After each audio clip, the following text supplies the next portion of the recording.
La carta del apóstol Pablo a los Efesios, capítulo 5.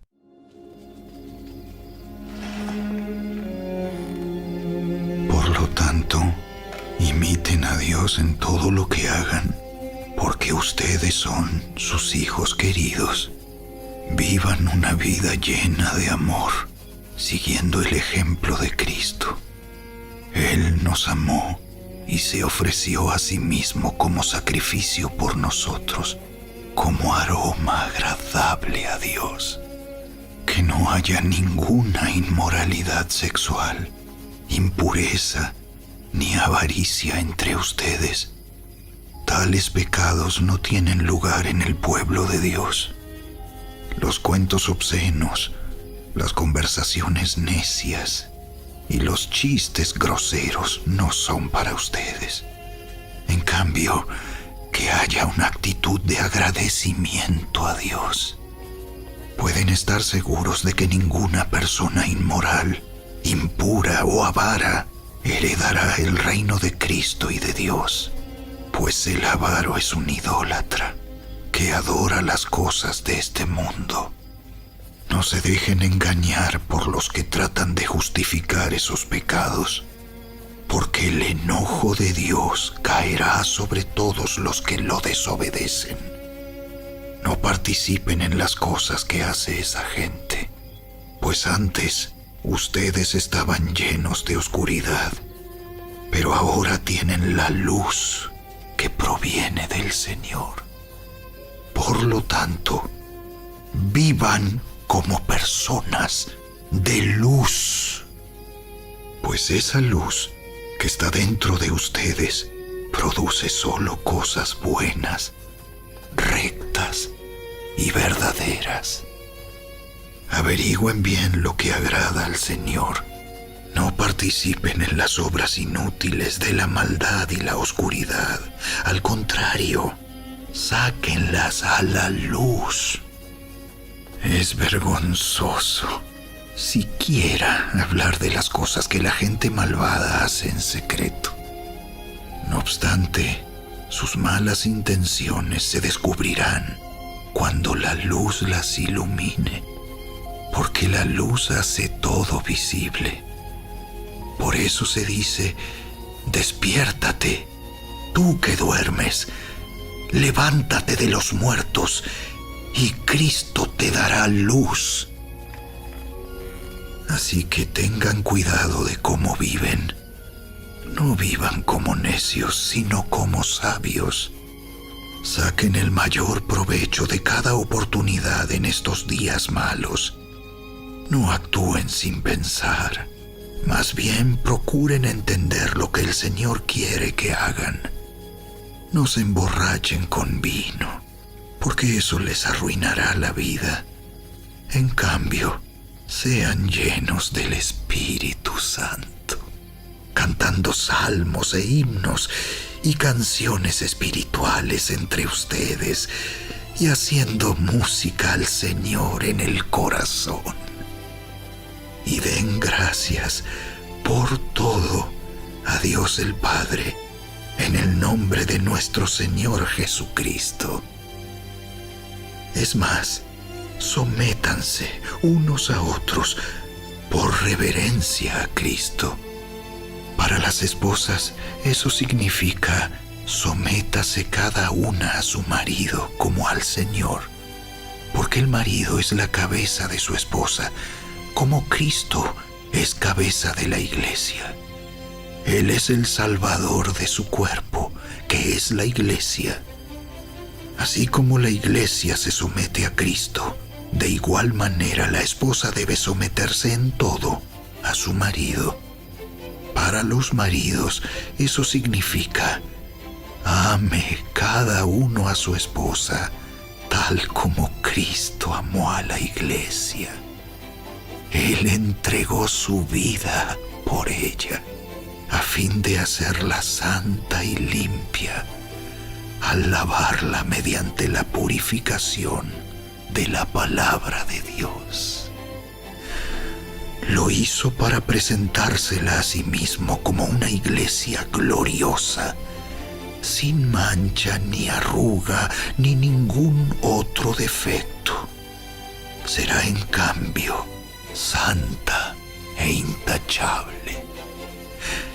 De la misma manera, el marido debe amar a su esposa como ama a su propio cuerpo, pues un hombre que ama a su esposa en realidad demuestra que se ama a sí mismo.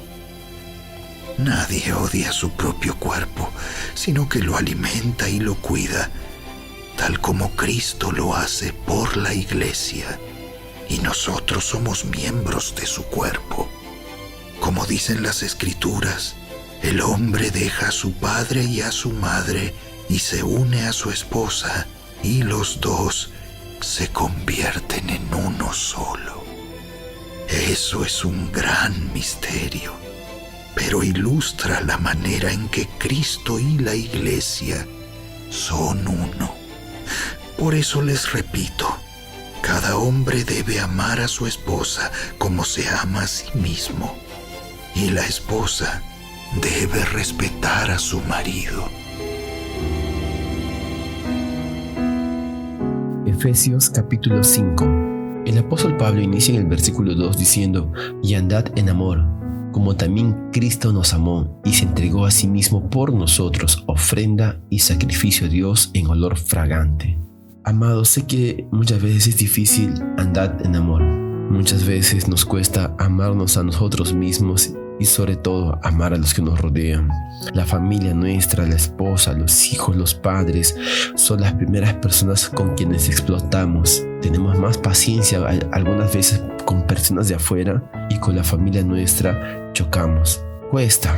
Sin embargo, la exhortación del apóstol Pablo es: anden en amor, perseveren en el amor, también como Cristo nos amó. Hermanos, no solamente te está diciendo debes amar a tu familia, esfuérzate y andar en amor. No, el apóstol Pablo nos está haciendo recordar lo siguiente: así como Cristo nos amó. La exhortación es esta: que nosotros andemos en amor, que logremos amar a las personas que nos rodean, no solamente a las personas que nos caen bien, sino también a los imposibles. Pero no olvides esto: el apóstol Pablo dice: anda en amor así como Cristo te amó y entregó su vida por amor a ti. Así como Cristo te amó, podamos amar. Si nos está costando amar a las personas, entonces meditemos en el amor del Señor. Mira la cruz, mira al Señor Jesús. No mires tu capacidad de amar, no mires tus defectos, solamente mira a Jesús y dile: Señor, lléname de ti. Necesito más de ti. Hoy te necesito. Enséñame a amar. Amén. En este capítulo de Efesios 5 están unos pasajes favoritos de algunos matrimonios, sobre todo de los esposos. Pues en el versículo 24 dice que las esposas, que las casadas estén sujetas a su marido en todo. Así como la iglesia está sujeta a Cristo, así también las casadas se sujeten a su marido en todo. Y eso es verdad, amados hermanos. Es palabra de Dios. La palabra pide eso, que la esposa se sujete al marido. Es verdad, es palabra de Dios, pero no es la verdad completa. Porque el siguiente versículo 25 dice: maridos, amad a vuestras mujeres así como Cristo amó a la iglesia y se entregó a sí mismo por ella. Una vez más, maridos, amen a vuestras mujeres así como Cristo amó a la iglesia y se entregó a sí mismo por ella. Cristo amó a la iglesia hasta el fin.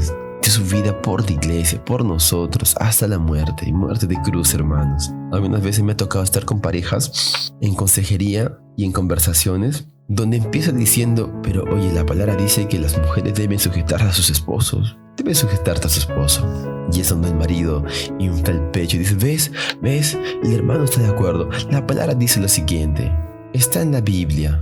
Y eso es verdad. La mujer, la esposa debe estar sujeta al marido, pero no es la verdad completa, porque es pues ahí donde yo continúo. Pero también dice lo siguiente, querido amigo, que los maridos deben amar a sus mujeres así como Cristo amó a la iglesia.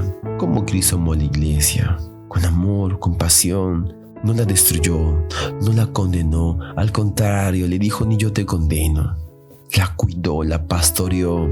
Qué hermoso, hermanos. Entonces, cuando ambas verdades se cumplen, entonces hay mucha bendición en el matrimonio, en el hogar. Y para que el marido pueda amar a su esposa como Cristo amó a la iglesia, es cuando el marido también está conectado, ligado al Señor. No hay forma de que el marido intente amar a su esposa como Cristo amó a la iglesia si no tiene comunión ni vínculos con el Señor. Entonces todo es una cadena de procesos. El marido se llena del Señor, recibe del Señor, tiene comunión con el Señor, experiencias con el Espíritu Santo. Y solamente de esa manera puede amar verdaderamente a su esposa como Cristo amó a la iglesia. Y cuando sucede eso, la esposa también le es mucho más fácil sujetarse al esposo, pues ve cómo está fluyendo el asunto. Sé que para muchas esposas es difícil sujetarse a un marido que es alcohólico, que no busca de Dios, que tiene problemas todavía con el internet, con páginas prohibidas, con palabras obscenas, con crueldad, con sarcasmo, con brutalidad. Cuesta, y es ahí donde los maridos aprovechan y agarran ese versículo para decir: sujétate. La palabra dice que te sujetes. Eres una rebelde, no te estás sujetando. Sin embargo, para que funcione todo ello, el marido también debe estar conectado, sujeto al Señor, en comunión con el Señor. Empieza desde la cabeza. El marido es la cabeza, pero la cabeza debe estar conectada al Señor. Si la cabeza no está conectada, va a ser más difícil que la parte de abajo funcione, que haya sujeción en la parte de abajo, desde los hijos, desde la esposa. ¿Por qué? Porque el marido también no está conectado. Es más complicado. ¿Y cómo lograr eso? ¿Cómo poder amar a la esposa? ¿Cómo poder amar al esposo? Sujetarse al esposo. ¿Cómo poder cuidar a la esposa de una manera como el Señor lo hizo? ¿Cómo poder lograrlo si uno mismo no puede lidiar con sus propias crisis, sus propios demonios, su propia oscuridad, sus propios miedos? ¿Cómo lograrlo? ¿Cómo poder amar cuando uno mismo no se puede amar? La respuesta es el Espíritu Santo. Por favor, di conmigo: Espíritu Santo. Vamos a retroceder un poco en el versículo 18 de este capítulo 5. Dice: no os embriaguéis con vino, en lo cual hay disolución. Antes bien, sed llenos del Espíritu, hablando entre vosotros con salmos, con himnos y cánticos espirituales, y cantando y alabando al Señor en vuestros corazones, dando siempre gracias por todo al Dios y Padre, en el nombre de nuestro Señor Jesucristo. Hermanos, el apóstol Pablo dice lo siguiente: no se embriaguen con vino. Y hace una comparación: sean más bien llenos del Espíritu Santo. Hay una comparación entre estar borracho, entre estar embriagado con una bebida alcohólica y ser lleno del Espíritu Santo. Amén. El apóstol Pablo usa esa alegoría. Amados hermanos, uno decide embriagarse. Si alguna vez te has embriagado, te habrás dado cuenta que nadie te obligó. De la misma manera en la que una persona toma decisión propia para embriagarse y beber bebidas alcohólicas, de la misma manera uno toma la decisión el día de hoy de ser lleno del Espíritu Santo. El apóstol Pablo dice: sean llenos del Espíritu Santo. No se embriaguen con vino, sean llenos. ¿Y cómo ser lleno? Muchos confunden el ser lleno del Espíritu Santo solamente con experiencias, con tembladera, con zapateo, con un fuego que quema y no sé, un ambiente con música fuerte. Y no, hermanos, la palabra dice hablando. Podemos levantar la voz, cantar con algarabía, pero también hablando, dice la palabra, versículo 19. Hablando entre vosotros con salmos, con himnos y cánticos espirituales, cantando y alabando al Señor en vuestros corazones. Amados hermanos, ¿cómo poder amar cuando nosotros mismos no nos amamos? ¿Cómo poder amar cuando tenemos nuestras propias crisis y nos cuesta amar a otros? Sé lleno del Espíritu Santo. ¿Cómo? Reconoce tu fragilidad, reconoce tu necesidad del Señor. Y hoy mismo dile: Señor Jesús, te necesito. Espíritu Santo, lléname. Estoy sediento, estoy cansado, estoy agotado. Lléname. Si sabes alguna canción, empieza a cantarla. A mí me gusta esa canción que dice: he decidido seguir a Cristo. Tengo muchas canciones, pero esta canción es tan práctica, tan fácil, tan simple. Yo empiezo a cantar y a veces se me salen las lágrimas porque no tengo palabras, solamente tengo pensamientos que me aturden. Y digo: he decidido, Señor, he decidido seguirte, no vuelvo atrás. Quizás tú tengas canciones diferentes, pero canta al Señor, pues cuando cantas y alabas al Señor, estás llevando tu crisis a la luz. El enemigo no quiere que lleves tus pensamientos, tus crisis, tus demonios, tus pesadillas a la luz, porque el enemigo sabe que cuando toda esa presión lo llevas a la luz, se disipa. no quiere que cantes, Él no quiere que adores, Él no quiere que seas lleno del Espíritu Santo. Y cuando adoras los llevas a la luz y ahí se disipa. He decidido seguir a Cristo. He decidido, Señor. Canta al Señor. Alaben juntos. Sean llenos del Espíritu Santo. Reconoce que hoy lo necesitas. Sé lleno, amado hermano. Amén. Que este devocional haya sido de mucha vida, de mucha bendición para ti. Pues la palabra dice en Romanos 10:13, todo aquel que invocar el nombre del Señor será salvo. Amén. Que este devocional te permita invocar el nombre del Señor, clamar por el Espíritu Santo, cantarle al Señor y pueda ser lleno. Amén. Amado hermano, que Dios te bendiga.